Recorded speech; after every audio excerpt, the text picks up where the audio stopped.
All these fucking internet personalities, bro. And that's the thing. Sheesh. It really just be a personality too. So the shit's Yeah, so be like fake.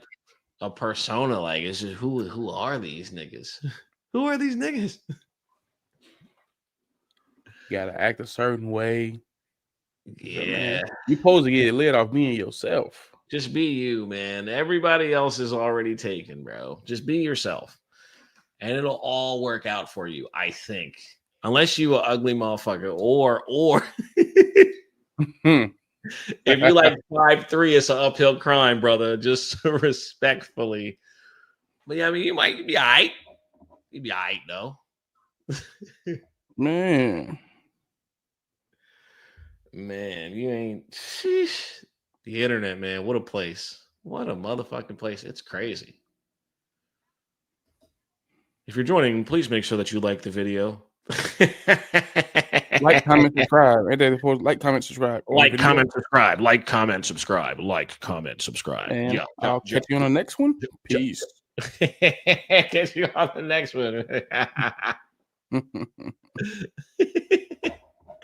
Where will we be dining? All right. I'm about to hit the joint. Oh, man. Okay. Welcome back. Brand new episode of the very important NFL betting show with your boy Sosa Picks, joined by Fast Money Prop. You already know what it is. How are we feeling today, my guy? Excelente. Glad to be Excellent. back, man. Okay. You must have heard Bad Bunny's performing at halftime. I see you working on your Spanish. I like that. I like that. You're Got trying a to catch up. confession, man. I have never heard one song by Bad Bunny. You need to get into it, man. He's the motherfucking GOAT. This I've is heard that though, but I ain't never heard a song. This is a Bad Bunny like Stan account. Ah, okay. Right here. Like this, it's no way around it, man. I'm like the biggest Bad Bunny fan on it. I don't even speak Spanish, but he just that nigga, dog. It ain't. You almost look a little Dominican. I'm Dominican, he's Puerto Rican, but I'll take it. I mean, it's all good. Oh, okay, my bad. Trinidadian, you know what I'm saying? It's good. It's good. It's good. It all works, you know. But as you all know, we're here for the NFL. Everybody wants the NFL bets. They want to talk about the league. They want to talk about what's going on. Last night we had a football game between the San Francisco 49ers and the Los Angeles Rams. My 49ers able to pull out a victory, 26-23 at SoFi Stadium. Before anybody goes, before you say anything, I was about to say that you had your moment. I want to make something clear. There's no such thing as a team losing the game. One team wins and one team blows it. Facts. We won the game. I'm happy with it. I'm not trying to hear any of that from other people where they're like, oh, the Rams lost it. Well, listen, Mr. Genius had a brain fart. That's your fucking problem. At least he didn't galaxy brain a fucking Super Bowl like mine. During the regular season, though, I get to brag about how fucking smart my coach is and how good he is at doing everything when no pressure's on him. And I have to just take that on the chin, pause, because at the end of the day, if I were to say, who would you replace Kyle Shanahan with, that would be an upgrade, you couldn't name one NFL coach outside of maybe Andy Reid. The only thought I had was Andy Reid. So here we are. Yep. He is who he is. He owns McVay in the regular season. Obviously, the last time we saw them in the playoffs, McVay was able to get the best of them off the back of one Aaron Donald, the legendary superstar that basically carried the team to a fucking title. Any thoughts on last night's game or the Thursday night game, I guess, because when people see this, it'll be Sunday morning. Man, I want to shout out Mac Jones, man. Stepping up. Yeah, he's played very well in the absence of Purdy. And he's doing it without the weapons. You know, the conversation started last season. It was, Purdy's a merchant of the system and of the talent around him. So now you get Mac Jones coming in, stepping in for him this season. You got C-Mac, but none of the starting receivers played yesterday. You had Kendrick Bourne, Robinson, who had supposed been a revenge game. He only had 3 catches. Sky Moore, tight end, yeah, like yeah. I mean, so he's doing it without the weapons. And And it was impressive because it was a Rams defense who we had saw play pretty well throughout the beginning of the year. Even with Philadelphia, I know Philadelphia put it on them in the second half, but they still had a solid game defensively. So to see him do that and really not struggle at all was impressive to me. And it could be another story where, quarterbacks, it takes a little time for them to figure it out. Now, of course, it'll be no starter competition, but just looking at Mac Jones' future, I'm looking like this is a guy who's going to get a shot again eventually, just off how he's played. It doesn't take many. Justin Fields played, 6 games for the Steelers? The Jets gave him a shot. Mac Jones has shown enough to get a shot at this point. He's still young, you know what I'm saying? So, absolutely. That was the biggest takeaway for me. You've also seen it with other guys who were drafted in the first round, right? He's gotten multiple chances. Yep. Baker Mayfield's gotten multiple chances. It's only right that McAfee, or I said McAfee, McCorkle, Mac 10 actually gets a shot somewhere else. Do love the fact that he's embracing the fact that he's the backup. He's not acting like he's something he's not. And just happy to see that in general. Don't want to spend too much time on that game. We know the outcome. Again, a great job by the 49ers putting anybody out there on offense, defense coming up with some timely stops and making it happen at the end. Ultimately getting to 4-1 and looking into, positive pastures as the team starts to get a little healthier as the season goes on, hopefully.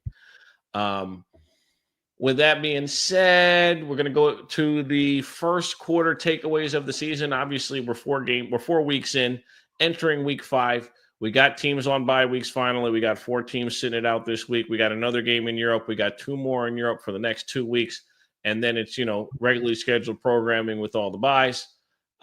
Before we get into anything, first quarter poll question marks. If we're gonna talk about them, we got to bring them up. Our friends over from the University of Colorado, Shedeur Sanders, currently the 3rd string quarterback in Cleveland, even though Dylan Gabriel is going to get his first start while playing in London at Tottenham Stadium this week. And then you have one Travis Hunter, who really hasn't gotten it going yet on the offensive side of the ball, and really not gotten it going on the defensive side of the ball either. Is the great experiment in the NFL. I'm gonna let you take it away, man. What are your thoughts? I'll go with Travis Hunter first since I drafted him in fantasy. How's that working out? Not the best. I think the highest he scored is like 8 points, maybe. But I got him real late, so it's not a make or break for the fantasy team. Just watching them though, I started looking into it a little bit more just because I do have him in fantasy, trying to see should I drop him or not. So I watched different experts and former players like Steve Smith talk about how, he needs time to focus on just one craft. You know what I mean? And we know the talent as a receiver is raw, but I feel like at a DB he's ready to go now. You know what I'm saying? And he can match it up with your one and make him have to have a battle. Whereas to a receiver, he's not like a finished product yet, but he has the talent. You know what I mean? I think I more so now want to see him more on the defensive side and just have a couple packages on offense where he can still make some splash plays and we'll still talk about him like a unicorn, but you don't have to force him or do a 50-50 type thing. I think he'll be good 80-20, 80% defense, 20% offense. A couple plays where he'll get targeted, get him out of there quick, you know what I'm saying? Because he's shown flashes for a receiving core that's kind of struggled, especially with Brian Thomas Jr. Coming into the year. So I do think they need a little spark on offense with him, but I think he is more so fit to be a great defensive back in the NFL. I'm totally on. I'll let you talk about Travis. I'm on the same page when it comes to him as far as mastering the craft. I think there are fewer elite corners in the NFL. And then also I think that Liam Cohen is good enough to figure out how to get him involved offensively, like you said, as far as package base, right? Whether it be because he was never really a gadget guy. You know what I'm saying? He's got great ball skills. He's not, the most amazing separator. He's just a go up and get the ball type of athlete, which actually bodes well for playing corner. I think that the whole wide receiver experiment sounds good, but like you said, they're already they have guys who can catch passes, and I think that the offensive coach can figure out ways to just get him a couple of reps. But I think corner is where he's at. But yeah, about last thing is about your boy Shador. Oh, also too, I think like you said with the ball skills, Travis could be a red zone guy. Maybe Absolutely. Once you get into the 30, the 20 to 30, you give him some shots. You know what I'm saying? Like that way, yeah, I think that'll be perfect. I think he can go up and make some contested catches to help out this offense. For sure. We keep bringing up the most famous third string quarterback in the NFL. Dylan Gabriel making his NFL debut this weekend. Shador still the third string quarterback. Flacco number 2. He then just did an interview where he was, basically responding to Rex Ryan by not responding to the press. Thoughts on that situation? I don't want to get too political because that gets me in trouble. So I'm gonna let you share your thoughts. You're on mute. Nah, I was just doing what he was doing, man. Oh, fuck! You got me. I'm gonna mute. I think, bro, I know he has to be so strong mentally to deal with all the shit that he deal with, man. Like even the pressure when he was going to Colorado, everything he's do was under the light. It's scrutinized. Damned if you do, damned if you don't. Some people love to watch celebrations. Some people hated it. You know what I'm saying? Like us, our people, our culture, we're going to always love them. You know what I'm saying? And support them. But it's a lot of the higher ups that he'll piss off. I'm not going to say what type of people. I mean, because we want to be politically correct when we're making content, but read between the lines, you know what I mean? So like to see Rex Ryan say he needs to shut his mouth and shit like that. It's like we know he wasn't a 5th round talent at quarterback. No matter if you think he was the best quarterback in the draft or not, I know the Titans have, there's not a lot of talent around Cam Ward, but he ain't looked too good himself. You know what I'm saying? Like it wasn't a great quarterback class, but I think like if he, first of all, what QB3, like you said, is getting interviewed? None. And then he works out outside of the Browns facilities. He's in the community. That's a problem because he's doing it for the cameras. But if he wasn't working, we get to see no other footage of him. Then how will we know what he's doing? Then if he does talk, he shouldn't be talking, or he's taken away from the team.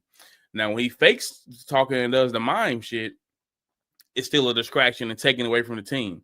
So it's like, damn if you do, damn if you don't. Just leave him alone. I mean, I would make myself like unavailable for the media at this point because him as a brand is going to always generate money. He's making more money outside of the NFL than he is in the NFL. So he could care less of what they're trying to do to him. And I think it's so great that Deion is his father because if he wasn't, he probably wouldn't have the mental toughness that it takes to deal with what he's dealing with. And that's what kind of the point I'm at with it. It like irritates me. What I see somebody so young having to go through, but I love his ability to piss people off and make them uncomfortable because he just seems unbothered to me. So that's what I love that part about him the most, the mental toughness and the ability to not give a fuck. I love that when his time should come because I don't believe Gabriel will play well. If I'm wrong, in a couple weeks we can, come back and address that. But I believe his time will come at some point this year, and I just hope he shows up when it does happen. Absolutely. I'm not going to say anything else. I think you covered it, encapsulated all that pretty well. I ain't got nothing to say. Other takeaways since through 4 weeks. I got 3 that have really stuck with me. Go ahead. No, you got it. Yeah, Michael Penix fucking stinks. If you think he's good, that's your fucking problem. JJ McCarthy fucking sucks. He's not really hurt. Thing is, Carson Wentz is equally as ass, so he should get his job back, and he shouldn't have a problem getting the job back. 3 more things. The Eagles are still the best team in the NFL. Stop betting against Patrick Mahomes. I know he lost a couple of games to start the season, but the 2 teams he lost to are pretty fucking good. The Chicago Bears are 2-2. I can only hope that they can go on some sort of run. Their defense fucking sucks. Geno Smith sucks. New Orleans and Carolina might combine for end the season on the road. So those are my thoughts. So I don't think Carolina and New Orleans may not win a single game on the road, and they might go on the road and get smoked by every single team they see. The thing is, they do have to play each other twice, so who knows? Who knows how that will work out? All right, somebody's got to win, right? So that's the only thing. Is they do have to play each other twice. Maybe both those games end in a tie, and I look like a fucking genius, which would be great because we just got one on Sunday. Hopefully it's like 40-40 in both the games too, so that we can win some money. Facts. That's the best way. That's all I got through 4 weeks. I'm not going to get on the internet and glaze Drake May like I've seen the internet glazing him like he hasn't made specific mistakes. People get enamored by statistics and then really good games against bad teams, and they start dick riding. I really wish they'd stop doing that. That's what happens, man. Had a horrible game against the Steelers. No mention of that. They want to mention the Carolina game. You know what I'm saying? Bro, like you could fucking play quarterback against Carolina. Facts. I'm throwing for at least 220. You feel me? Like make something shake. Like you say with the stats, they pick and choose what they want to do. Like Justin Fields went 20 or 27 against the Dolphins, but they'll say, "Oh, it happened in garbage time." No, we watched the game. It happened in the second half. You know what I'm saying? So, it's about the narratives, and a lot of these media people have their players who they picked, and they put their reputation on who they think will be good and things like that. And I think the older I get, the more I realize like what goes on in the NFL. There's a lot of narratives that got to get pushed, and people who don't want to look like dumbasses. So once you attach yourself to this wagon on a player or a team, whatever they do, you're gonna because you are the press. They put it out there, whether it's on TV, the TV personalities or the beat writers. They put the shit out there that makes their narrative stick, and it'll kind of go to the masses because for the casual is just sitting watching ESPN or reading an article about the NFL, and I think that's what more so happens. But looking at the landscape of the AFC, not surprised that Buffalo's undefeated and sitting on top of the East. Jets sitting at the bottom. I'm not surprised by that. We thought the Jets and the Dolphins would be around the bottom of this division. We'll see what happens with the Bills and Patriots. We'll talk about that shortly. I am surprised to see the Chargers leading the AFC West. Not surprised to see the Raiders sitting at 1-3. You know what I mean? I think the thing with the Chargers is people will probably look into that loss, and I didn't hear Herbert get bashed too much because he's one of the media darlings. So he's another one who gets a pass, but realistically, he deserved a pass for that game because he was without his 2 starting tackles. You know what I mean? Against one of the best pass rushes in the NFL. And they were down to 3 backups in the game by the end of the game. Yeah, it was bad. It was bad. And that gives them their first loss. But before that, I mean, the Chargers were looking like a well-oiled machine. Yeah, I mean, looking at the North, you are surprised to see the Ravens sitting at 1-3. Now, Lamar Jackson could miss 1 to 2 weeks with the Steelers sitting on top and they're on a bye. No Joe Burrow with the Bengals. They'll continue to fall. They're sitting at 2-2. Who knows the next time the Bengals win the game? It definitely won't be this Sunday. Not super concerned about the Baltimore Ravens. I know people are like, if they're 1-3, it's kind of time to hit the panic button. Listen, at this point, let Pittsburgh run away with the division. And I'm gonna say this. Wild card. Yeah, and I'm gonna say it finally so the world knows this. I prefer Baltimore as a wild card team. Okay, why? I prefer them as a wild card team.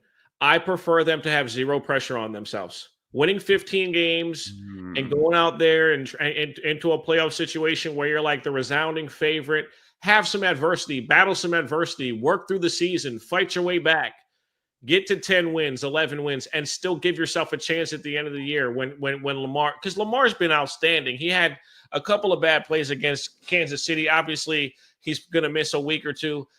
Figure out something here with Derrick Henry. Get the offense kind of moving in a decent direction still. I mean, as a continuation, because the offense has been really good. Outside of the Kansas City game, the offense, 30 points a game, looking outstanding. Second most points scored in the NFL, 133. I mean, 131.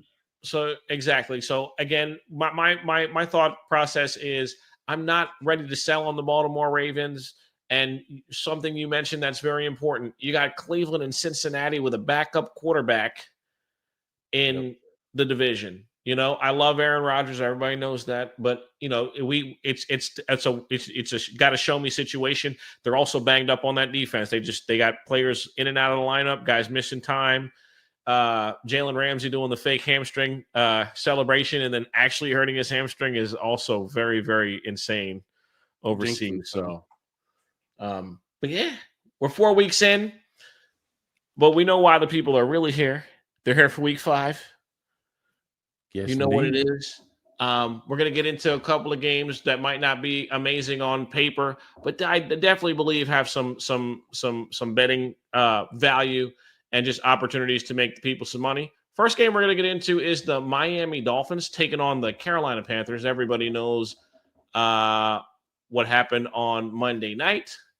The Miami Dolphins were able to walk out of the stadium with a win, not without losing their number one receiver in Tyreek Hill, who will miss the season with a major knee injury. Hopefully he gets has a speedy recovery and comes back. For all you guys that lost him in fantasy, I wish you the best of luck. He was actually also on pace to have one hell of a game. Very unfortunate that that's the situation at hand. But they do take on the Carolina Panthers this week. 1.5 point favorites on the road at Carolina. Last time we saw Carolina at the crib, they were really, really, really good. They destroyed the Atlanta Falcons, winning 30-0. Probably the most complete football game played by the Carolina Panthers since Bryce Young has been the quarterback. We got an over-under of 44.5 in this one. And obviously we got a slight favorite in Miami. Any thoughts on this one? Any plays that you like? I do have a couple, but I will give you an opportunity to go first if you do like anyone or like anything in particular. Yes, indeed. I'll pull up Prop Finder here.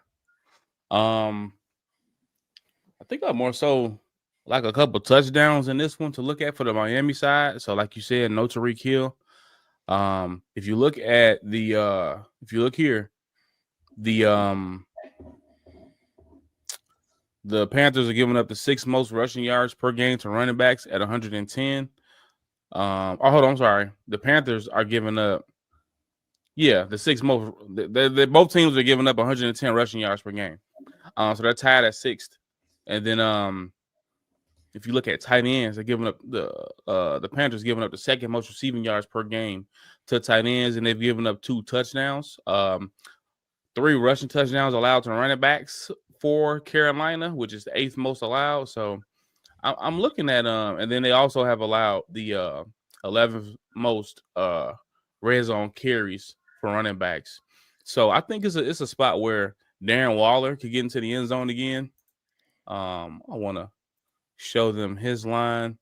This is one of the teams where you want to target tight ends against. It's really a great slate for tight ends this week. I wish it was National Tight Ends Day. Where is Waller? There we go. All right, so anytime TD, he has a 71.3 rating on Prop Finder, which is great. The odds sitting at plus 300. I love a 71 rating for a plus 300 prop, especially against a weak defense. You see all the rankings right here, giving up 5 receptions per game, 71 receiving yards, even giving up long receptions to tight ends. With the 9th longest reception which was 31 yards. What is his prop? So his prop is 2.5 minus 155. That's juiced. Honestly, I feel like he's good for 4. First game, off the rip, he caught 3 passes against the Jets. No Tyreek, with a full week to prepare with no Tyreek. I think Waller's good for 4+ receptions. That's sitting at plus 155 on Hard Rock. And I believe he can get into the end zone as well at that plus 300. So those would be my 2 looks for this one. You look at tight ends against Carolina. Hunter Henry got into the end zone last week. Hunter Long got into the end zone in week 1. Trey McBride doesn't score as much, and neither does Kyle Pitts. So neither one of them got into the end zone, but they did perform well. Pitts 4 receptions for 39 yards. McBride 6 receptions, 78 yards. Brenton Strange 4 receptions, 59 yards. So I think Waller's good for 4-piece. Not mad at his yards going over either. and I do like the anytime TD. Well, you already know I'm rocking with Waller simply because he won us money the other night. Wish he could have gotten 30 yards. Didn't get the max ladder, but he did get us close. Yeah, I'm with you on the Waller look. I am also ready to make a very profound statement, and that is that Jalen Waddle will return to the guy he was before Tyreek Hill showed up, which was a 1,000-yard receiver on low volume catches. Thing is, I think he'll get a lot more volume now that Tyreek's out of the lineup. I love the Waller look simply because Waller now gets the targets that are vacated by Tyreek Hill. Obviously, it's not a situation where Tua was ever able to go super vertical anyway. So I don't think the strategy really changes here. Obviously, Tyreek helps you dictate coverage a little bit more, but I mean, you're going to play too high regardless. If anything, it makes it a little bit easier. Maybe Tua will get less too high looks with just Waddle on the field, which would actually open it up for other guys like Malik Washington, right? I mean, that's what I look at now. Like, I think that the Tyreek King thing can be a positive, and that's how you can use it as a positive. Although, I mean, teams are accustomed to just parking too high against Tua and saying, hey, we know you can't get the ball downfield at a high rate, so we're just going to do that and make you keep it in front of us, which is what a lot of teams do. But who knows? I think that was really, really a huge part of what teams do because Tyreek and Jalen are both on the field. So I'm going to rock out with Jalen over 66.5 yards. I do like the Darren Waller look. And I do like Jalen to get in the end zone in this game. I do think that J.C. Horn's been really good this year, but I think Waddle will get moved around a lot. You're going to see him picking up a lot of stuff that they wanted to use Tyreek for, or they used Tyreek for, especially with the shorter routes underneath. You always do mention, though, that he has a liability to get rocked. And he does get hit, and he does come out of games. Him and Olave, you can just every single game, man, it's just 2-3 times to the tent. So those are my looks for that one. Anything else for this? I also want to mention too, one of the notes for people when you're looking at this data and you're trying to find like edges as far as betting in the NFL. Another thing that goes great for Waller, if we go to defensive matchups here on Prop Finder, go back to the Panthers game. What do I always say? Tight ends against zone coverage. The Panthers are running zone 70% of the time. Every time we do this, and I'm talking about a team who's giving up the most yards or touchdowns or receptions to tight ends, it's always a zone-heavy team because tight ends will sit down in those zones and create easy passing lanes for the quarterbacks. So 70% zone. I'm expecting Waller to have a great game, and that this could bode well for the Malik Washington look that you talked about too. So not mad at anything in Miami because the Panthers have 2 sacks through 4 games. So Tua will have time, won't be rushed. I think we'll see a little bit of the old Tua on Sunday. Okay. Moving on to the next game is going to be the Las Vegas Raiders headed to Indianapolis to take on the Colts. The Colts are 3-1, coming off a loss against the Los Angeles Rams, in which they watched Adonai Mitchell basically fumbled the fucking game away because he wanted a Deshaun Jackson the game like a dickhead after making a really impressive play too. Really impressive play. Also had a penalty on. Yeah, also had a penalty on a really, really nice Jonathan Taylor run that would have resulted in a touchdown. No one brought that one up. He just had the worst game of his fucking life the other day, which is why I'm running it back with him to score a touchdown. I like Adonai Mitchell to get in the end zone this week. Nothing about the Vegas Raiders scare me. I think that all of these receiving options will have opportunity against the Raiders. If you've been watching them, they're not good. Facts. They're not a good football team. Part of it is an adjustment to new system, new quarterback, new head coach, new offensive coordinator. We have to give those teams grace, right? You have to give those teams grace. One thing I do know is that Max Crosby is one of very few. And I mean like very two in him and Myles Garrett, whatever fucking DNA they were assembled with in a lab, they're different.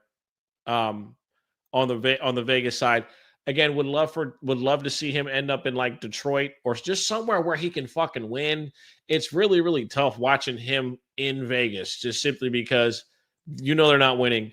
But I do like Adonai Mitchell to get in the end zone this week. I'm going to roll the dice on him to score. I think that Daniel Jones will have a bounce back performance. It's a great opportunity here to bounce back. Simply because look at the team that you're getting. Adonai Mitchell at plus 320 to get in the end zone. Love the. I believe they're going to trust him. I think that he gets, like I said, he gets his redemption against a team where he should get plenty of looks.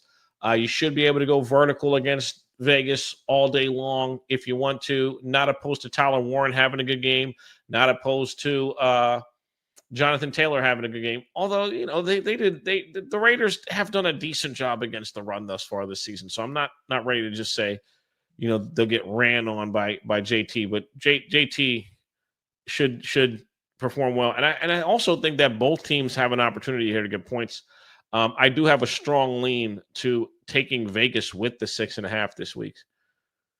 I know it sounds crazy, but you got to walk with me. Brother.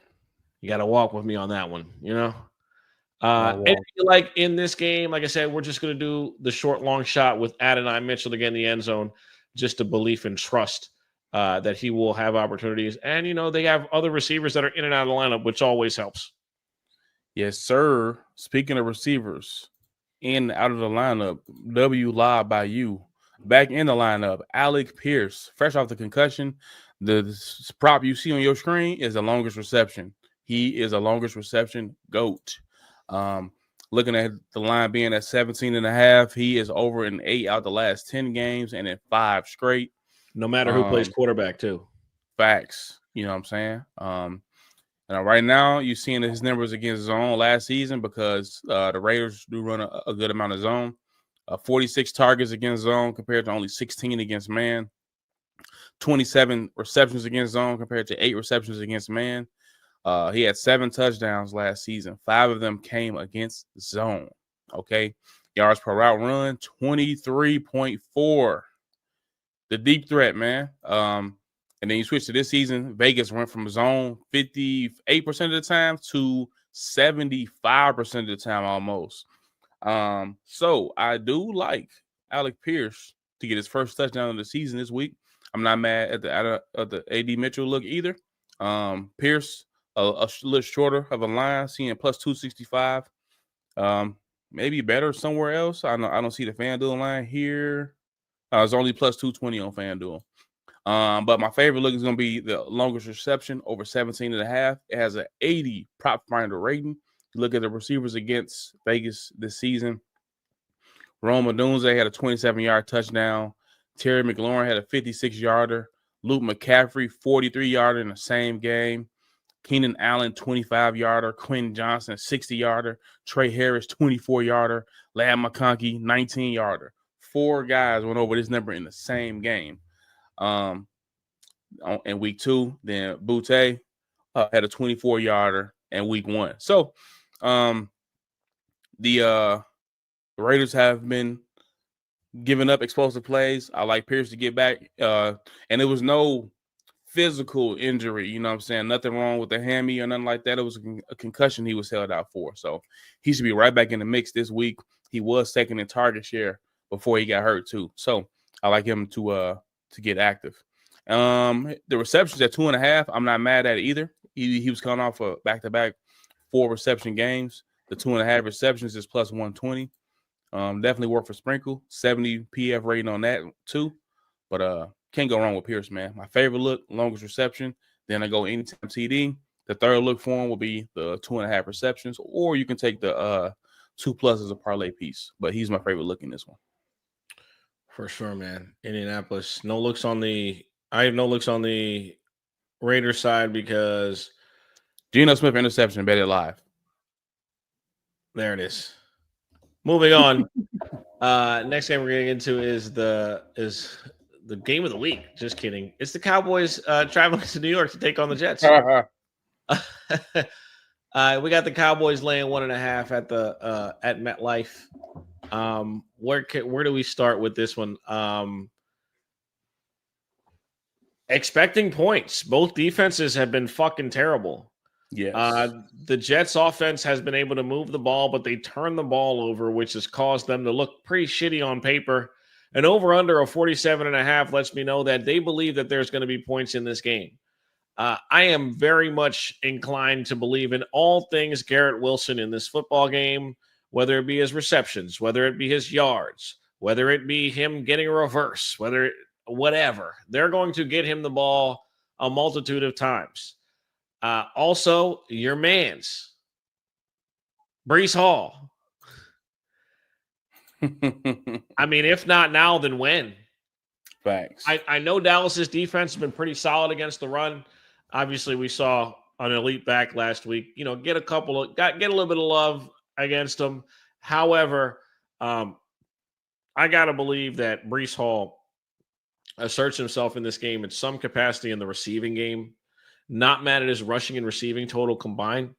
And also, we heard this. We heard him talk about how Justin Field or Garrett Wilson might not be a number one target. Or listen, I like 62.5 yards against these cats. I like the Garrett Wilson 5.5. I just think that we have seen what's going on. They're going to throw him the ball. They're going to find a way to get him the ball. Also know who you really love in this game, and I was going to bet on him, but I'm going to let you talk about him because you've been talking about him since preseason or training camp. So it's always good to talk about a player who nobody knew about at the beginning of the year, and he's starting to turn into something. So with that being said, I'll let you take it away. Yes, sir, man. Another W lob. One Mason Taylor, rookie tight end for the New York Jets. One thing we know about the Cowboys defense is what? Voila. 76% zone defense. Mason Taylor has 12 receptions this season. 11 of them. Wait.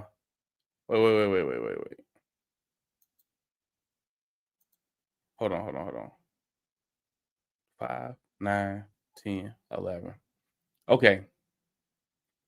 This is showing 12, but he has 11 receptions this season.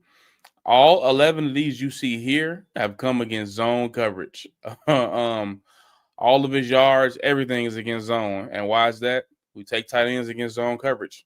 He's covered his number in back-to-back games, and this Tampa Bay game was with Tyrod Taylor at QB. Coming off the best game of his career last week against the Dolphins, another zone-heavy team, 7 targets, 5 receptions, 65 receiving yards. Look at the Cowboys defense, man. Look at all the explosive plays. Passing plays of 10 or more yards, 41, 20-plus yards, 17, 30-plus yards, 10, 40-plus yards, 7, 34 explosive plays total, a 13.8% explosive play percentage. Now, Taylor won't be a guy for that, but, if you want to take the longest reception, he had a 27-yarder. He probably could break one and, break a couple tackles. I more so will look at Garrett Wilson for a longest reception or the rookie who they need to use, Arian Smith, out of Georgia. He's a speedster. We have not seen him get involved, but it could be a nice little spot. If he gets a shot, if Fields can connect with him, if we get any lines on him. But my favorite look is Taylor. And I'm not going to lie. I believe he can score the first touchdown of his career this week. Now, if you're looking at Dallas, they gave up a touchdown to Cole Kmet. And if we look at the receptions line here, Tucker Kraft, 5 targets, 5 receptions, 56 yards. Kmet and Loveland, still, I don't know what to say about the Bears tight end room, okay? I don't even want to lie to you guys. Theo Johnson, who was one guy who does not get active a lot. He had 4 receptions. That's what Russell Wilson at quarterback, a guy who doesn't go to the tight ends that much. Dallas Goedert, while he didn't get into the end zone, he had 7 targets, 7 receptions. Zach Ertz, no, this is going back to last season now. So you'll see the trend of tight ends covering the number, and I'm not mad at a sprinkle on 5 and 6 plus receptions. Getting 5 receptions at plus 330 and 6 receptions at plus 650, it's a great value. I mean, Taylor and Garrett Wilson are 1 and 2 as far as receiving share for this Jets offense right now. The other guys can't be trusted. Definitely not mad at the Brees look you mentioned to get active in the receiving game, but I think the value is on Taylor here in a game script where I believe Fields will have to pass the football. Dallas has been a little bit better against the run than they were last year. I think the Dak Prescott is playing quarterback at a very high level this season, a top 3 level, in my opinion. Top 3 or 4. I put him top 3, honestly. I'm sorry. Top 3. He's been great. Yeah. He's been great. He's going to put pressure on that Jets defense. So both these defenses are bad. Fields is going to have to throw the ball. I like Taylor to get active, man. I like the receptions up to 6. That's a VIP play too, but I'm going to share it for the show. Looking at the Dallas side, I know the easy look will be Pickens, but I like one Jalen Tolbert, man. Now, Kevontae Turpin got ruled out for this game, and there's no CeeDee Lamb. Tolbert to be wide receiver 2. I saw Schottenheimer talking about, Tolbert was a little disappointed because he thought he was going to be wide receiver 2 next to CeeDee Lamb coming to the season. Then boom, they trade for George Pickens. But he was like, he loved that he showed patience and he had a great game against Green Bay because now his time is here. When these coaches talk, I listen, man. I think Tolbert gets involved. I want to say when we were screaming the Jets game, you were saying something about how the Jets can't cover a crossing route. I feel like Tolbert could have a crazy game. Receiving yards sitting at 35.5. I'm not going to lie. He might break about 70 to 80 against them. He did it against the Commanders. Listen, I like Sauce, bro, but Sauce, when it seemed like every crossing route and every opportunity that a receiver got leverage on one of their corners towards the middle of the field, they gave him a free release, and it was just easy pickings for whoever's on the other side. It's been happening all fucking year. Yeah. And I'm thinking about it like this. 70 plus receiving yards sitting at plus 425. 80 is sitting at plus 650. We've seen him do it before. He did it 3 times last season. He had 61 last week against a tougher defense. Even though they put up 40, the Jets defense, we don't even compare them to Green Bay. So I like Tolbert a ladder, 35.5. I feel like it's free cheese. I like him up to 80. Not gonna lie. You look at wide receiver 2s being specific against the Jets. Waddle 48 yards, while Tariq had 67, and he got hurt at the beginning of the third quarter. Sterling Shepard had 80 yards. Ibuka 85 yards, same game. Well, Mike Evans had 33. Josh Palmer 47 yards, and that game was a blowout. Now, DK had 83 yards. Boom. Calvin Austin, wide receiver 2, had 70 yards. I think Tolbert, I'm not going to lie, I think he gets into the end zone this week. It's only plus 255. That's low, ain't it? Tolbert plus 255 plus for a wide receiver 2. I mean, I think they're expecting both these defense to be ass. So I'm very – that's the reason why when you look at these games from the outside, you're going to be like, oh, this schedule sucks. And I said that I'm guilty of that, but I think we're finding that there's a ton of value because some of these defenses are just terrible. Facts. So you just gotta, you just gotta continue to stay the course and do the same thing. Yes, sir, man. And if we look here, last little point, this is what I love about Prop Finder. If you look at the Jets defense, I thought it was showing a little differently. I thought they had given up 2 touchdowns to wide receiver 2s. But nevertheless, definitely not mad at a Javonte Williams touchdown. They've given up 4 touchdowns to running back 1s already. I can see Ferguson getting in there too. They've given up 2 touchdowns to tight ends. I didn't even speak on Ferguson, but he's going to have a great game as well. I think this one is going to be a fun one. Jaden Blue making his NFL debut this week. Yeah. And this Jets team does not like to tackle. I know Javonte fumbled against the Bears, but that man runs angry. Some of them runs he could have won that award they'd be giving out on that. What's that? Good Morning Football. What's that shit he be giving them? Angry runs. Angry runs. With the Jets not liking to tackle, Javonte's gonna have a good game. This is one. You know me. I bet on Jets games, one because I'm a Fields fan, but I study because of that. I study the teams that he owns so much that it'd be my best games of the week every week. And I feel like this one is going to be a movie. It's a lot of value in this game that people are not talking about. The same way we went 7-1 on the Jets and Dolphins game, I'm trying to do the same thing this week, man. So Jets and Cowboys, I love it. Yes, sir. Next game we're getting into is the Denver Broncos traveling to Philadelphia to take on the Eagles. The Eagles laying 4.5 at the moment, an over-under of 43.5. And what do we say? Philadelphia survived Tampa Bay last week, I guess. Quarterback did nothing in the second half, was fucking awful, but they won the game, so nobody gives a fuck, and nobody should have any conversation or concerns about the Philadelphia Eagles because they're still the best team in the NFL. Because why? They just keep fucking winning. 4.5. I feel like the number's low. I think Philadelphia wins this game going away. I don't believe in Bo Nix. I think Bo Nix comes on the road and fucking lays an egg. My official play on this one is Philadelphia over, minus 4.5. I also like their team total. I don't believe in Bo Nix at all. I'm gonna keep saying it. I don't believe Bo Nix. I don't believe Bo Nix. I don't believe Bo Nix. He's ass. I'm trying to find what do they have his what did they have their team total at right now? It's popular. Go to popular and scroll to the bottom.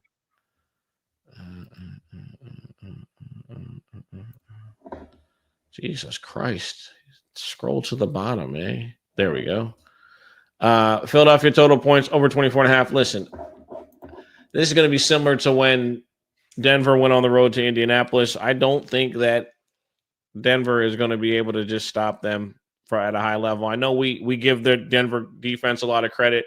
I think that when they play on the road, you have to bake in the fact that their quarterback's going to turn the ball over a couple of times, and it's going to cause them to be in situations where they do have to put up some more points. Also, nobody comes to Philly and has a fun time for 4 quarters. They might play a good half, might be a good first half, but at some point when that Philly Avalanche starts going, there's no way to stop it, and I think that's what you're going to get. I like Philadelphia minus 4.5. I like Philly's team total over 24.5. I think Saquon gets going this week. I also believe that Jalen Hurts gets in the end zone. I think that, again, I believe in Denver. I like Denver.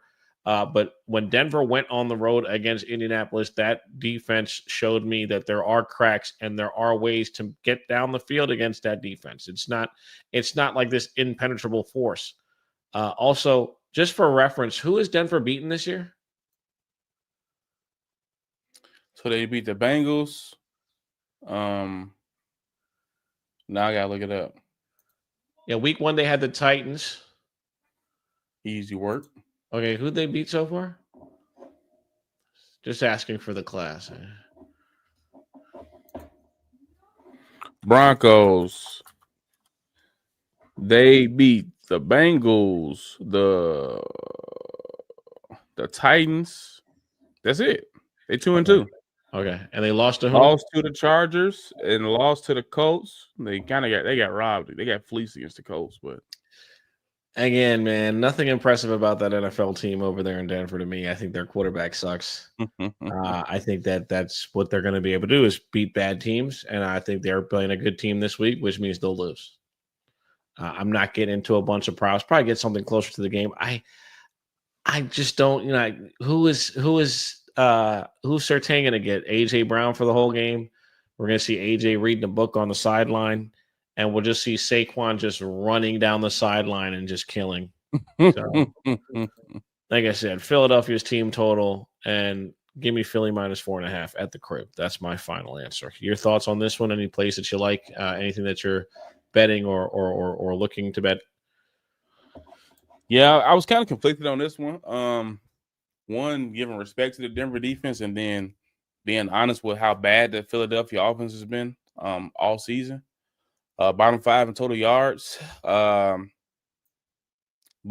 if the game was in Denver, I will go with the Broncos. You know what? Maybe not. If Bo Nix wasn't the Broncos quarterback, I might go with the Broncos. Maybe that's what it is. I think it's more so a Bo Nix thing, right? You're starting to see it, huh? You're starting to see it. Yeah, because he fucking sucks. Yeah, because I ain't gonna lie, I feel like the Bronco defense will be able to compete. Just worry about Bo Nix. I do think he's good for interception this game. I'm going to go with Jalen Hurts rushing yards because I do think AJ and Surtain will have a fucking slugfest. Not mad at Smitty. Broncos running man coverage. What does man coverage mean? You get a mobile quarterback, you take the rushing yards. Some shit is just simple, man. Hurts 38.5 rushing yards is minus 114 on FanDuel. 73.6 PF rating on that one. He is over in 3 out of 4 games this season. 62 rushing yards against Dallas and Tampa. Now when you're looking at the matchups for Denver, no quarterback has got off against them on the ground. Cam Ward, no rushing yards. Daniel Jones, 2. Herbert, 6. Jake Brown, and 4. But I think we see more so of these, the mix right here, where Josh Allen had 46. Richardson with a 46 piece. I think Hurts will get involved with his legs in this one. I mean, he's been doing it all season. We haven't seen Saquon hit the ground running yet. I know you said you like him this week. Not mad at that. It's going to be It's going to be just like the JT experience in week 2. What JT go for? Oh, I don't remember. I want to say like $150, close to it.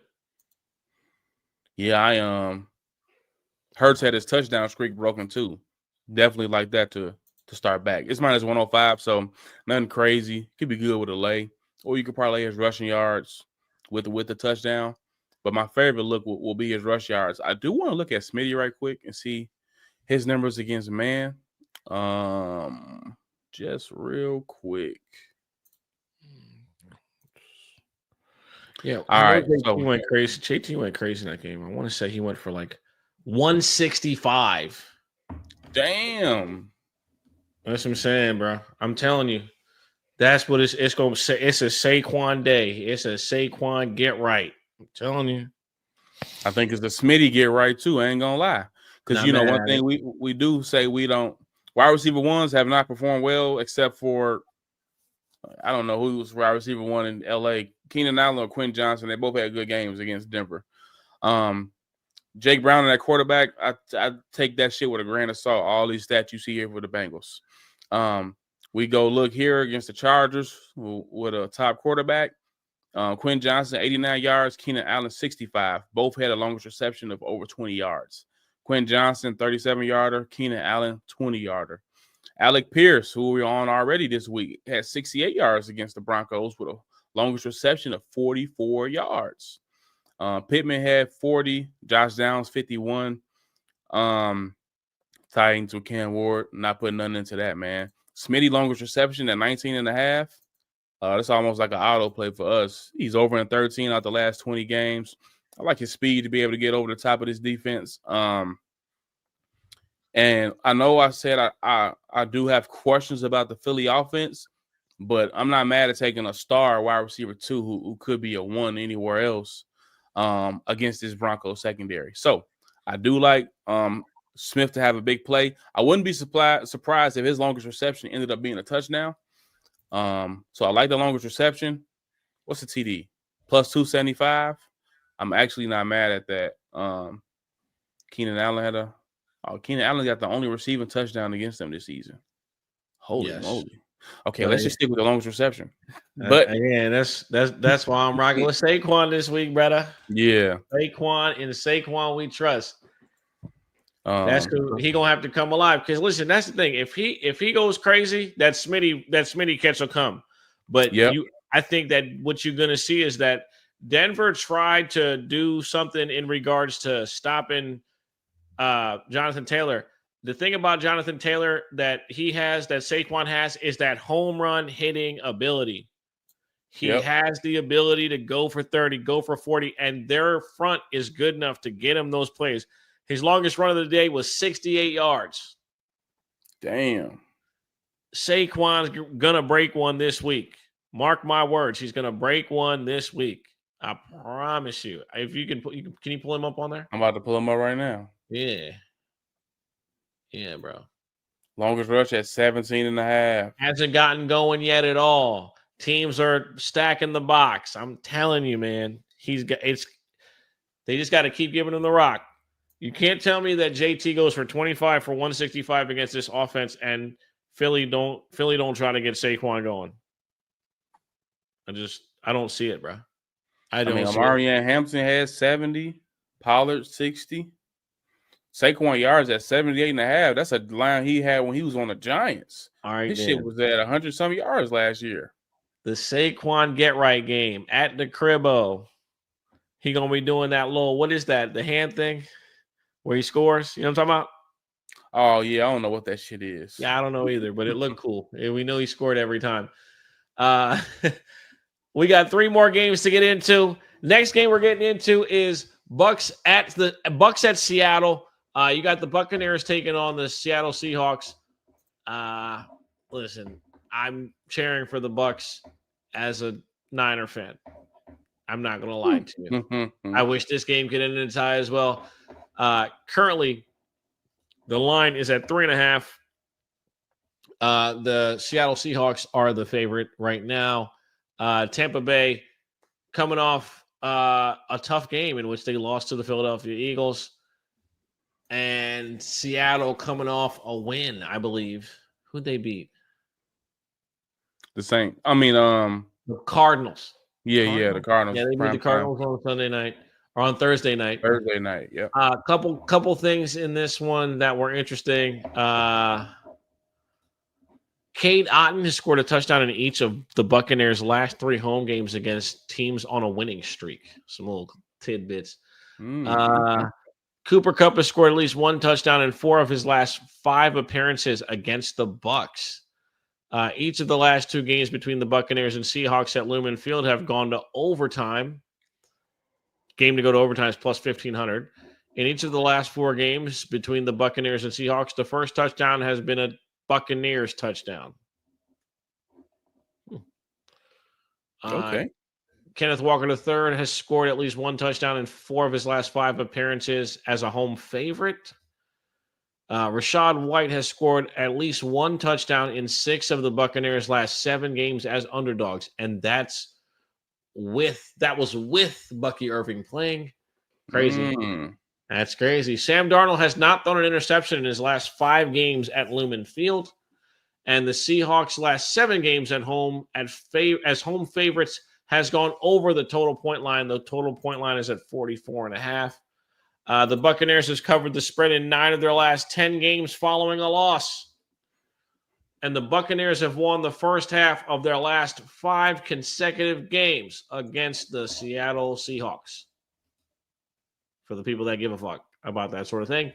I like Kenneth Walker. Why? Because I think he can score a touchdown. I like his red zone and goal line value. I also just think that this Seattle offense is pretty damn good. I mean, JSN's really good. Yeah. You got JSN on one side, you got Emeka Egbuka on the other side. I'm going to go with the Ohio State tandem to both get their yards. That's what I'm going to be investing in this one. Emeka Egbuka and JSN, like I said, JSN and Emeka Egbuka. Emeka Egbuka 62.5, JSN at 78.5. Wouldn't be mad if either of them get in the end zone. Emeka Egbuka looking like a seasoned pro. We talked about him in the offseason all year. Everybody knew this was going to happen. It's like the worst kept secret in football. We knew Emeka Egbuka was going to be fucking good. Anybody that didn't think that doesn't know what the fuck they were talking about or what they were watching, because he looked like a fucking pro his first day on campus at Ohio State. Nobody knows why he stayed there for 4 years. He would have been a first-round pick either season after his sophomore year. Yet somehow people seem to fucking forget that, and he's continued to prove that Ohio State is right now wide receiver university. I don't want to hear that shit about LSU. It's cool and everything, but maybe y'all should really re-examine what the fuck's going on in the NFL. Also, we're gonna ride the wagon that is Chris Godwin's first quarter yards. What is it now? I don't care what it is. I haven't even checked. It's under popular, right? It should be under popular. No, it's on the first quarter. I mean, quarters. All right. And right now, his first quarter number is... You can get 10 plus at minus 102. I'll take it. Yes, sir. I like that. Yep. I just, honestly, like I said, I just believe Chris Godwin is going to continue to ramp up, get his targets, and I think that this game also, It might be a Seattle smash spot, to be totally honest with you. No Bucky Irving is tough. I also think that missing Mike Evans, you kind of saw it last week. It's tough. No Mike Evans on the field. You don't really have that dependable X where you can just make life easier for those littler receivers, those other receivers. I don't think we talked about that enough, dog. To be honest with you.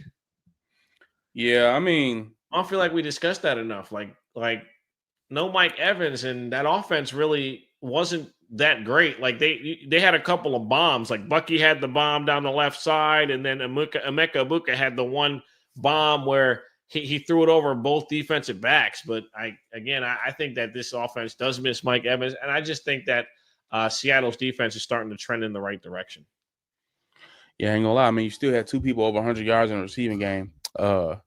With Bucky 102 and Emeka 101, like you said, it was a bomb. Baker 22 I think of 40. Weren't both those plays like 70? I want to say both were 70-yard plus. Let me see. I want to say I know one was 75. Yeah, I think the Egbuka one was 75. And I think the Bucky one was 71. I think. Yeah, it was some crazy shit. I think that's 140 yards right there on two plays. That's what I'm saying. Yeah, I thought that special teams touchdown was the difference. Obviously, they lost by 6. I don't know, man. The Buccaneers just be scrappy. I have a hard time picking against them. But I do respect the Seattle offense. I don't know. It just makes it's a little tough for me. Where's this game at? Is it in Seattle? Yeah, Bucky was 72. 72 and 77 was the Egbuka catch. Damn. Yeah, that's what I'm saying, bro. I looked at that. 140, bro. He threw for 289, 149 yards, came on 2 plays. 2 plays. That's not that good. Like that's because you say but if you take away those 2 plays, he still had more passing yards than Jalen Hurts. I knew you were gonna say that. So yeah, nice try, buddy. Did he win? He should have. Okay, well, the Eagles. I know you on the Eagles glaze, and everybody else. Oh my God, nah! Don't do me like that. I don't see the best team in the NFL when I watch the Eagles, but it's to me, bro. It's like the way we look at the Chiefs, bro. These motherfuckers just win. They just keep winning. And yeah, I don't look at Hurts the way I look at Mahomes, though. Yeah, me neither. It's just me, but me neither. But it's just But I do respect him, though. Find a way, bro. Yeah, I do respect him, but I don't know, man. These offensive numbers are bad. Yeah, they're pretty terrible. But again, the goal is to just win, and I can't. And they say defense wins championships, right? So yeah, that's the old model. But yeah, I mean, I ain't mad at Seattle winning this one.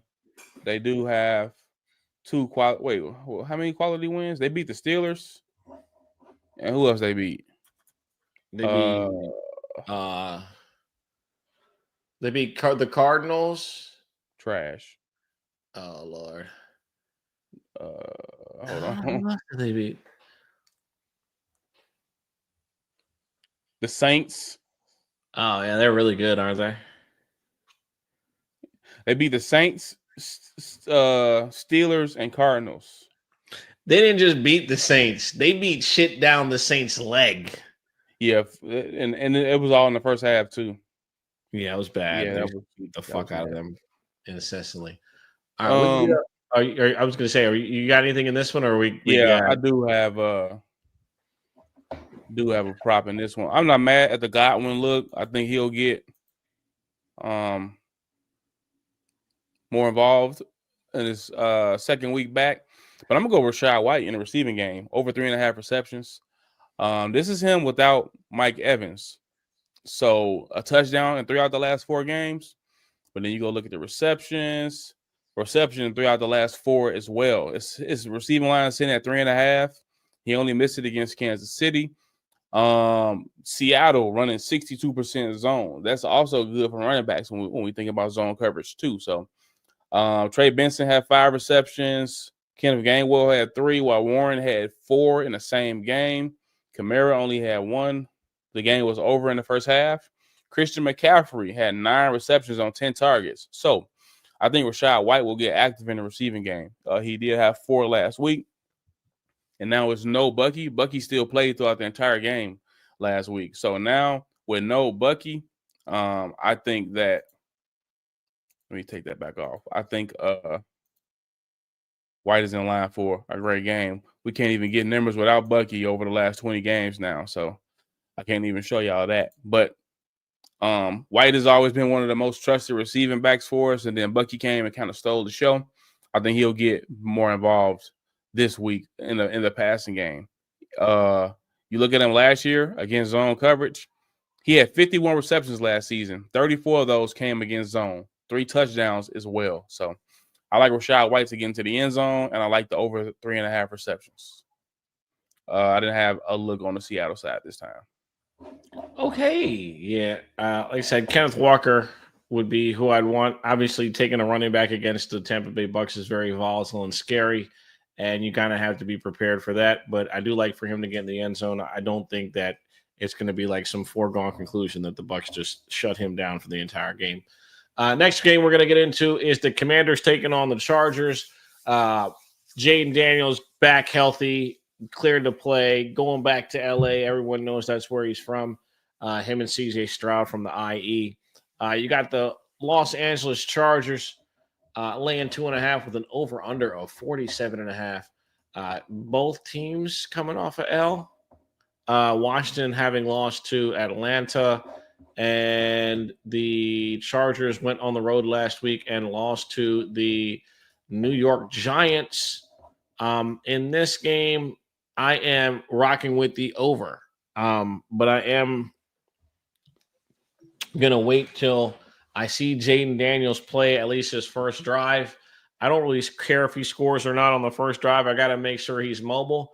If he's mobile, I will immediately bet the over, whatever number it is. I won't give a fuck because I think that by the fourth quarter that Cliff Kingsbury will have any team. He'll have, just about any makeup of receiving group with Jaden Daniels in the game at the end offensively. I think we neglect to see how good of a game he called last week for Mariota.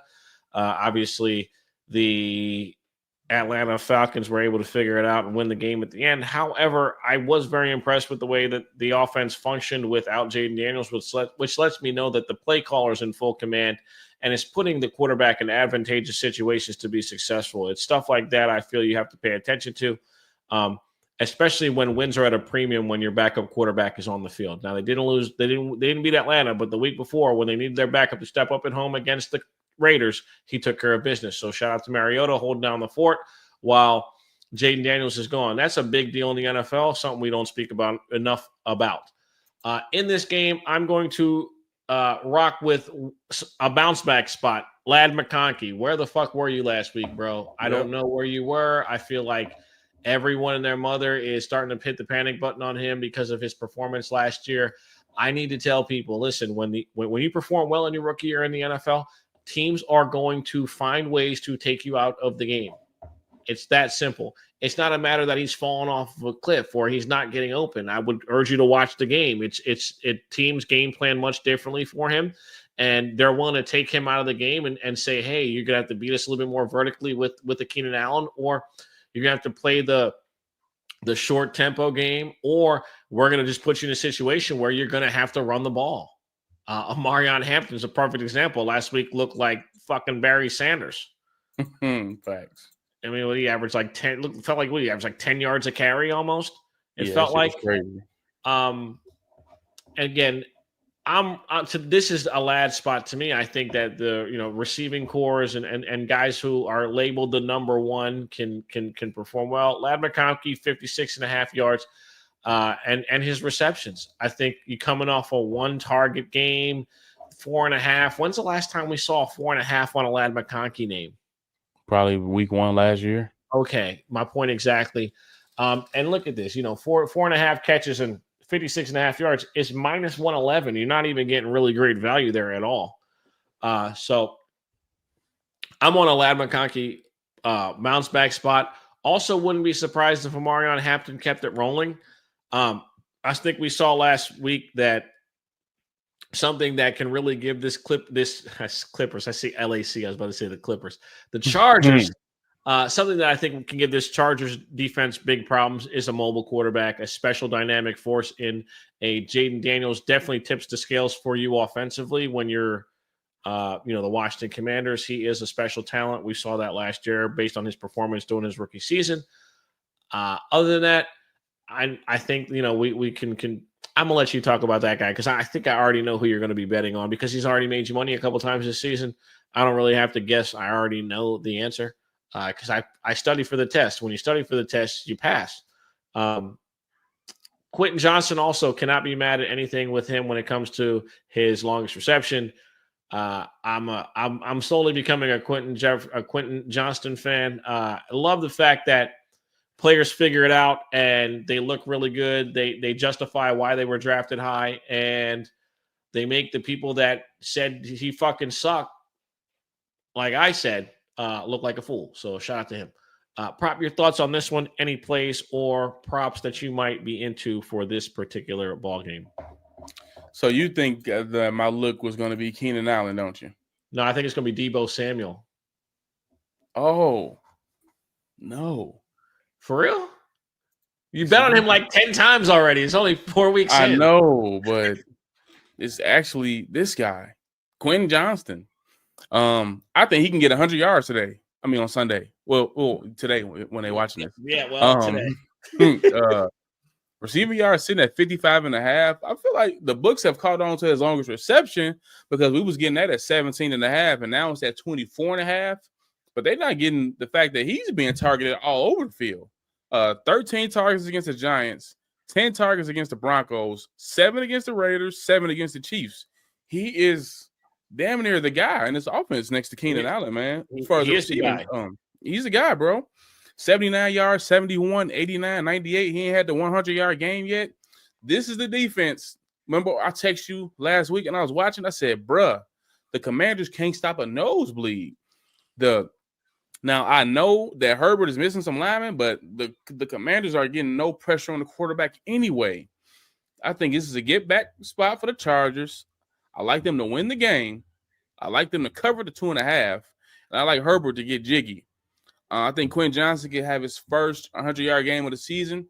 55.5 is too low. It's another guy who I like that's going to be good for about 80+. 80 yards sitting at plus 190, so nothing crazy. The 100 yards sitting at plus 400, that's a nice value. I'm just – and looking at him against man, he has 22 receptions this season. 11 of those have come against man coverage.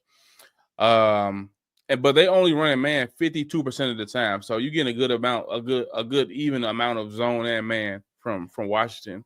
Whatever they're running, it's not good enough. One of the things you pointed out to me at the beginning of this season, watching the Chargers play, it's hard to stop these 3 receivers. I think they're just going to be taking turns. You know what I'm saying? I think it'll be a great game to bet on drives live for receptions. Keenan Allen still is at 4.5. He's over in every game. I don't know why they didn't move it to 5.5. I like that. I'm not mad at your Ladd look. I think Ladd, Quinn, and Keenan will all have 4+ receptions. One of them is going to break off about 5 or 6, maybe 7. But what's a parlay of 4 for each? Let's check that on FanDuel right now.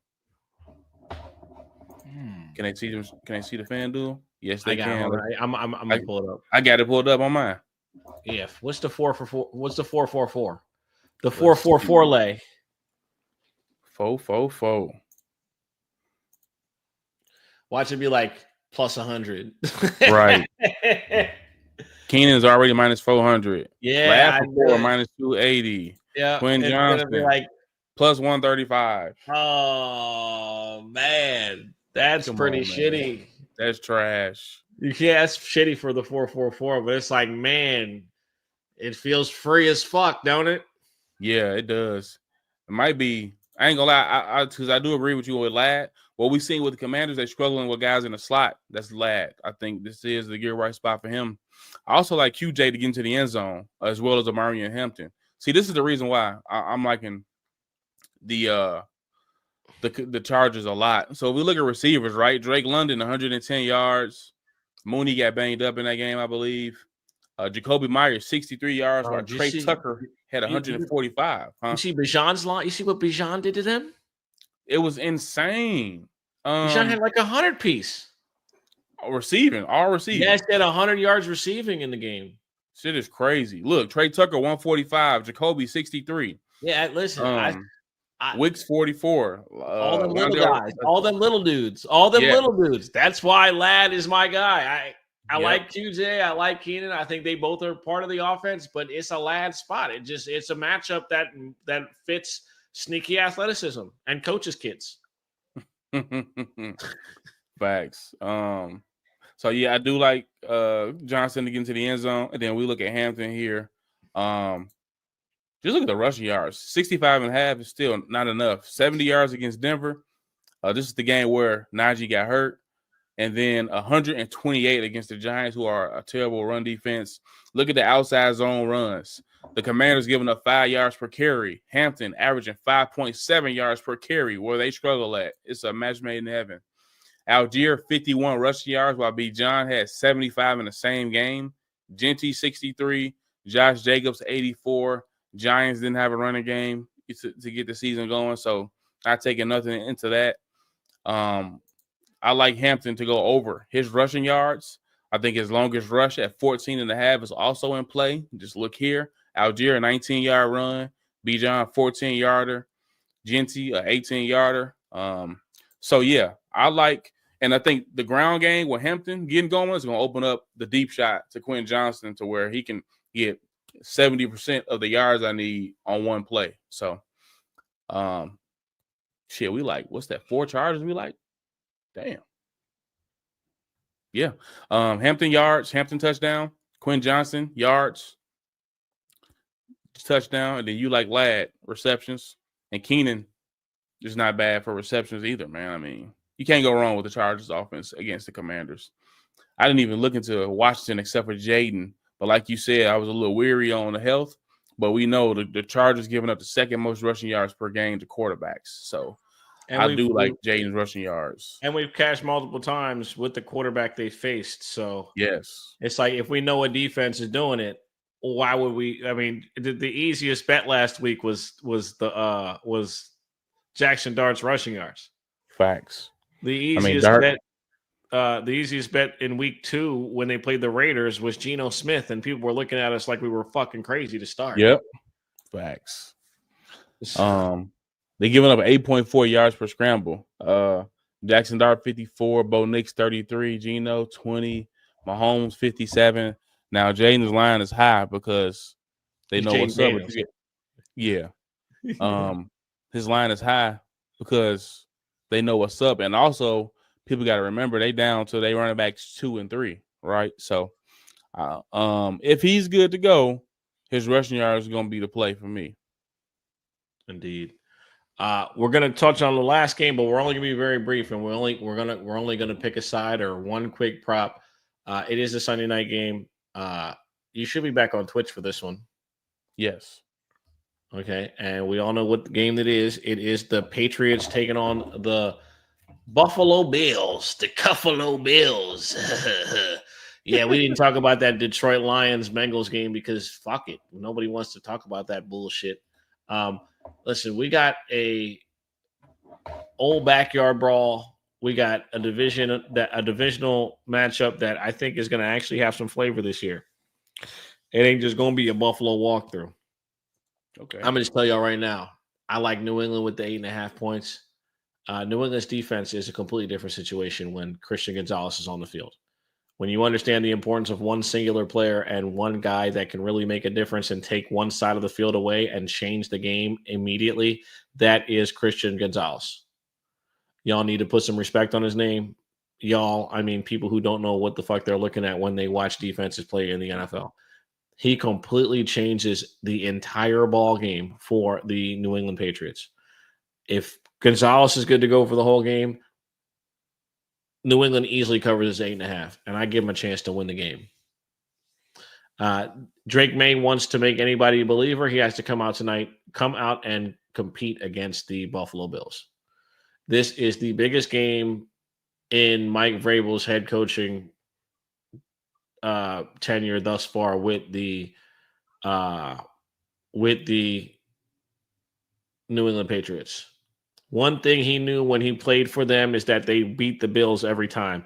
And he knows one thing that has happened since Brady has left this division is that they have not been able to beat the Buffalo Bills.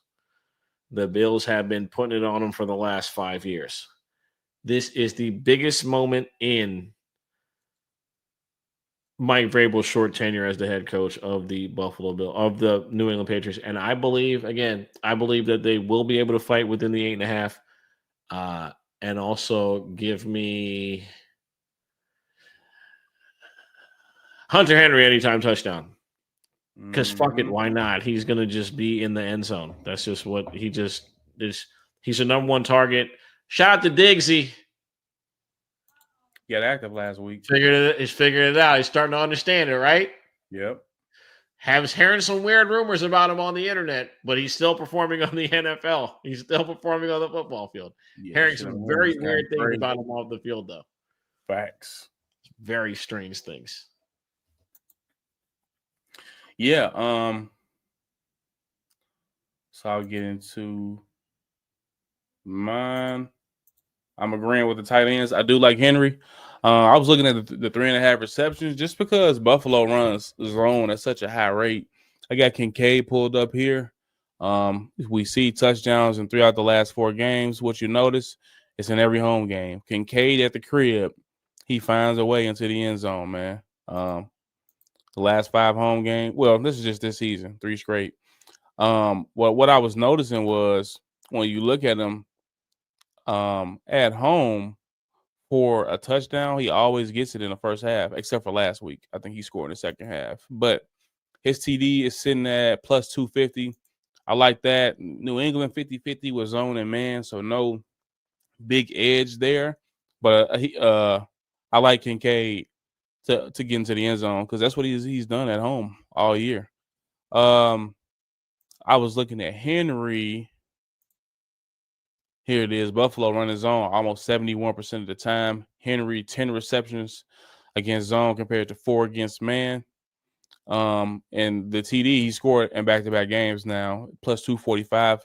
Not mad at parlaying both of those guys, but it's good enough value to run them both straight. But you could have a little fun and parlay Henry and Kincaid for a touchdown with a little tight end touchdown lay. Only tight end to score against the Bills so far this season, would you believe? Jeremy Ruckert. Lord have mercy. Your man's. Right. So, yeah, kept it short. James Cook is a touchdown scoring machine now. After 2 years ago, he had hella yards but no touchdowns. He's been making up for it the last 2 seasons, man. Machine. Yeah. Not mad at the first half TD for him. That's how you find value with Cook. You got to take first or second half touchdown because the odds are they nuked every week for him to get into the end zone. So,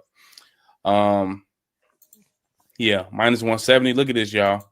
He has a touchdown in 16 of his last 20 games. Insanity. Kenneth Gainwell, touchdown. Achane, touchdown. And Genty, touchdown against the Patriots defense thus far. So they've given up 3 rushing TDs. I think he'll definitely find the end zone. You just have to do the due diligence and figure out when he'll score to find you some value. This is him at home over the last 20 games, a touchdown in 10 out of the last 13, a first half touchdown in 7 out of those 13. So can't go wrong, man. 76 PF rating for his touchdown this week. So definitely a good parlay piece too. Yes, sir. With that being said, we're going to take you to the bridge. We can get the fuck up out of here. If you're watching this, join Twitter Spaces now. We're getting ready to bet on the Browns and the Vikings game. Maybe. Womp, womp, womp. And we're going to take some people's bets and we're going to talk about other people's bets and all that good stuff. Make sure you guys like the video. Subscribe on YouTube at dailybread.network. We have seen great growth since the NFL season has started. Appreciate you guys tuning in. Hopefully we can make you some money today. With that being said, the Niners are 4-1. I'm going to just lay back and enjoy my Sunday and have a couple cups of coffee and smoke some good weed and hopefully feeling some butt cheeks when my girl gets home. Amazing day. All right, man. Hope you have a wonderful Sunday. God bless. Go Jets.